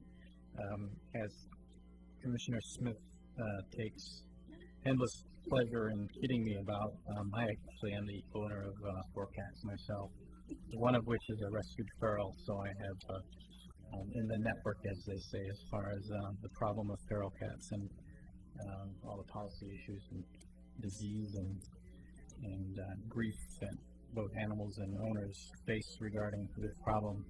But Serena has been very assiduous and rather heroic on following up on this question. She actually took 10 cats downtown to Portland to the Feral Cat Coalition to get them spayed and neutered. Has found homes for several of them, although she has some kittens in her basement still if people are interested, and has found homes even for some of the adult ferals. And she has asked me and engaged me. I don't think so. She's asked me about some policy questions, and I guided her and made some suggestions on making phone calls both to other communities, local governments, about whether they have animal codes that address issues like this, and institutions like the Humane Society and others about how to handle the problem of feral cats. And there is this interest is spreading amongst other citizens, and perhaps later on in the spring and summer I'll be able to report back to the Commission on some concrete proposals on how to ameliorate this problem that's pretty acute in Oregon City and some of its neighborhoods, and in other cities of feral and unwanted cats, and what we can do to help both them and us. So I will follow up with the Commission on that. And finally, I just wanted to share my experience today at the grand opening of the Downtown Farmers Market.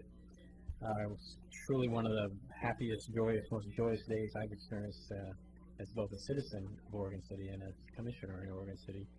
The excitement of the ribbon cutting, just the happy, neighborly crowd of people that was there.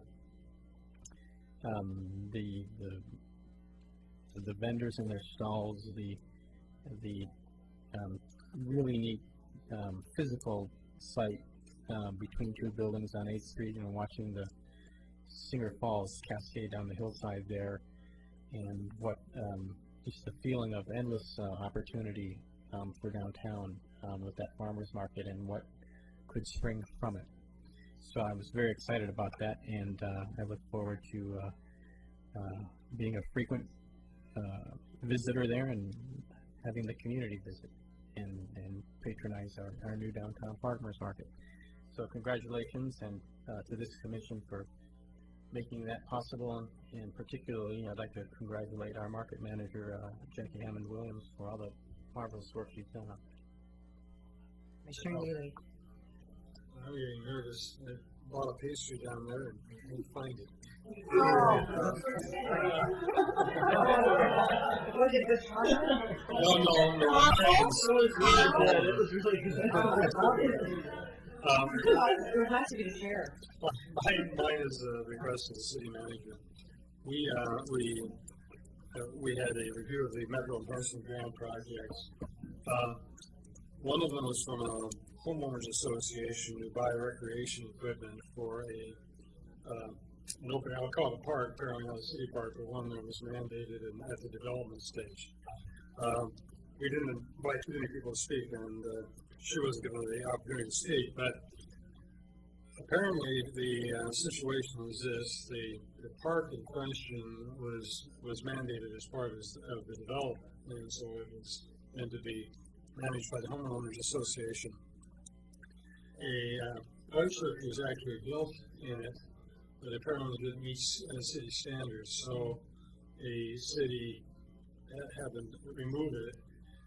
If in fact it was mandated that the developer put the play structure in, and it was mandated to be torn down, I would have assumed that there would have been the assumption the developer would have put in what was appropriate. And I would request if you could pursue that and find out what the specific history of that particular park was. I'd be happy to do that. If you, it might help us too if I have. Okay. Is the first application in the Metro Enhancement book. I guess I'm a skiing streak here. I just have a couple of things. Oregon City has had so many celebrations recently, and I see celebrations sort of outside the realm of the normal work that the staff does. And we commended Public Works last time for the amazing waterfront opening, and then this week the Memorial Day celebration. It was a rainy, cold, icky day. 400 people showed up because it's such a special ceremony. I mean, the Parks Department, I commend. Please pass on to Larry Potter and the whole staff. The cemetery looked impeccable. It had activities organized, tours organized. Of course, the ceremony is always well planned and beautifully done. What? The food. Oh, the barbecue. Yes, thank you. I thought you meant crank it up. Hurry up. Yeah, wonderful. Yeah, free barbecue that everyone enjoyed and lingered. It was just a wonderful tribute to serving vets and those who had lost their lives in conflict, and just an amazing show. Thank you to the Parks Department. It was just a wonderful, and Larry Potter and the staff received so many kudos that morning. Thank you, Mayor. I'll be sure to pass that along. Thank you. Great what staff does. And then I was invited to a special lecture series at Fort Vancouver, where the head of the National Park Service spoke. I went, of course, because we're very interested in pursuing National Park Service attachment of Ermitinger House to the McLaughlin House area. So every opportunity to talk with regional and national park staff is a welcome one. It was an extremely interesting lecture. They have it every year. They've had Colin Powell and Madeline Albright and other distinguished ones. This happened to be the head of the National Park Service, who had just come from the Gulf Coast, and then he was going back the next day. And the reason that he's in charge of the area essentially the wildlife and properties is that we have around the Gulf, ring the Gulf Coast, there are 7 national parks and 17 national wildlife areas. And as you may have read, the Gulf Islands are the first national park area to be hit by the oil slick there. And so it was a pretty amazing discussion he had of the interplay between, national parks and industry. So that was really incredible. And as far as my lobbying for Ermitinger House, we'll get back to you, I think was sort of where we are. And then lastly, I mentioned to you that at Impact, the Metro Policy Advisory Committee, where we are discussing large lot industrial lands and other code is extremely interesting stuff and has some big interesting ramifications for our community. One of the things that we've been discussing, Hillsborough particularly has been driving this discussion that there's a large employment subcommittee of people around the region. We're talking about how much large lot land do we need to attract large employers, industrial employers to the community. And so the focuses of this are already, there's another designation, we need shovel-ready land, but we also need less than shovel-ready land, which we're calling development-ready. Which means that, and the question was, in 180 days, can we make a piece of land development ready, not shovel ready? And so there was, so Nancy Crusher's eyes raised. That was sort of what around the table the discussion was, can we really do that? That means you have to approve the development application, the infrastructure must be available, the zoning must be adopted, and the site must be annexed into a city in 180 days. Might be talking about a little more time. That was the discussion, and some jurisdictions actually believed that they could do it. So that's one key thing. The other one that affects us, and I feel like we're not getting enough traction, and I think the planning staff will agree. The new thing is that we have to do concept planning of our urban reserve area before we expand the UDV. And there aren't very many communities that have the experience that we do in concept planning, and I'm not sure who drives that process. Does the county come to us and say, yeah, let's do it? Who pays and how does it get done? I know Tony Conkle and I have had the conversation. We think it's kind of a nightmare, but I'm not able to get any traction on it. So if anyone has any ideas of how we can really make people understand the reality, I think, of concept planning, that would be a good thing. The other, so the first thing, we're striving to make the region's large lot inventory development ready. Then secondly, protect unique industrial areas from conflicting uses. So they're talking about the possibility of an industrial tax deferral program, so that this would require legislative changes, and I think that's kind of a very interesting one. Then another one is to protect regionally significant industrial areas. So this would prohibit, they're recommending, would prohibit new schools, places of assembly, recreation, parks and facilities, with exceptions of habitat protection, and in those regionally significant industrial areas. So there's also how do you decide what is regionally significant industrial area. And then, of course, there's all conversation about land assembly. How do you assemble a bunch of small lots into large lots? So we've also talked about the blurry lines between industrial and non-industrial uses. Today, it's really hard to tell. As we discovered in a Beaver Creek concept plan, what you might think is industrial, someone else might believe is non-industrial. Then thirdly, prioritize brownfield cleanup as a strategy for increasing the region's supply of development-ready sites. So that's something that no one really has the money to do, and who takes the liability. So then fourth, pursue new infrastructure funding strategies to make sites development ready. That's $27 to $41 billion. That's a lot of money. So each of these, we haven't adopted these yet because each of them requires a great deal of discussion before we do that. What else I have back here? What we really are interested in, I think, regionally is an inventory of options.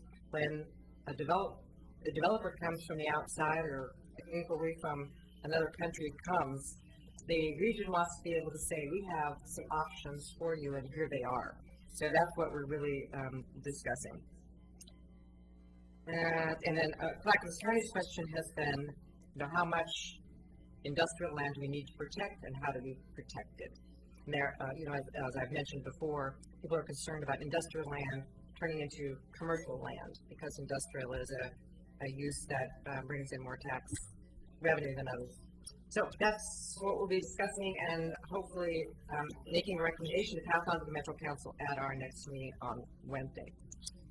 So, is there any other things are you on still? Still. Okay. I just wanted to react to your one comment, whether it's 180 days or 360 days or 450 days, where we have a lot of land available, some land available where this can occur is areas that are being annex requests are failing, and I'm speaking specifically on Beaver Creek Road. And irrespective of what Metro does in this particular process, we have to bring in several players together. It has to be the city, it has to be the college, it has to be the high school, it has to be the county to have a common view. If I think we can present a common view of what it is we want, why that's the best place for it, I think some of these annexation issues to the voters will be taken care of. But there is no such message out there, and the city itself, it has to be more than the city that drives that message. So it's kind of looking forward, irrespective of what happens here. We have lands that we hope to be developed in a certain way, and we have to develop a common vision as to how that's going to happen. Yes, no, exactly. Our issues are a little bit different. I bring that up at every meeting too, because we have voter-approved annexation. So these don't really apply to us unless we're able to annex. And I know that there are some legislative proposals to try to have this. I believe in your LOC policy issues that we're discussing in our work session. One of them is that for cities over 25,000 in population, the legislature is looking at permitting urban growth expansion if you can't meet your industrial job targets. So there'll be a lot more discussion about this in the future. Are you talking about within this when we for legislative priority? Yeah, from the League of Working Cities. Are we going to work on this together? Or this is all we're working it together at the work session. Oh, okay. Yeah, you're supposed to bring that with you. Commissioner Smith. I couldn't not say something at the end of the meeting about a subject that has really hit me this week, and I just I had a loss of a close friend this week, and she was a really amazing person, a mother of one of my former students, a volunteer for a long time at the McLaughlin House, a lover of Oregon City history, Joan Lambert, who has been fighting cancer for 2 years, lost her battle of cancer this last week, and it really hit me hard. I've lost two really close friends in the last 2 years to cancer, and so I want to extend my sympathies to their family, and just hope that all of us in Oregon City and the surrounding area who have been touched in some way by that, by cancer, and with relatives or loved ones or friends, that I just feel in my heart, unfortunately, that I'm going to be out of town on the night of Day of Silence, or excuse me, on the night of Relay for Life this year, and it hasn't, really. But I want to promote that to the citizens of Oregon City. I participated 2 years ago. After I've worked with cancer patients and a lot of people. I worked at Doernbecher Children's Hospital for several years, and I've raised a lot of money for Doernbecher. And so it is something that's always been a passion for me to get the word out about, and but it's hit even closer to home the last couple of years, and so 2 years ago I really participated in the Relay for Life because of these two friends of mine that were fighting cancer and unfortunately are both gone. Brad Ventura as well, former student. So I'm sickened that I won't be able to be there. There are many Relay for Life events that I probably will be able to attend another one. But I do believe it's the June 26th, Saturday at Clackamas Community College. If you've not been a part of it, it's an amazing event. And you can probably contact any of the fire department or any of the local in the chamber. It starts, it goes during the day, goes all throughout the night until the next morning. So even at 2 o'clock, 3 o'clock, 4 o'clock in the morning, you could drive by the college and participate in it. The night, when the lights, or when the dark and the sun kind of goes down, and they do luminaries around the track, and where you can really kind of recognize and kind of support people and remember people that have been lost. And it's truly an amazing place to be. And so Joan's service is at Atkinson Church on Friday at noon, for those of you that know her or knew her. And so I just thought I'd hate to end the evening on a sad note, but it's something that I have been dealing with the last few days, and so I've missed some other great events this week. And I'm just glad to hear that the Memorial Day celebration and the opening of the market was a successful event. But so please attend another great event, Relay for Life, June 26th. Okay, thank you. There's nothing else to come forth. We are adjourned.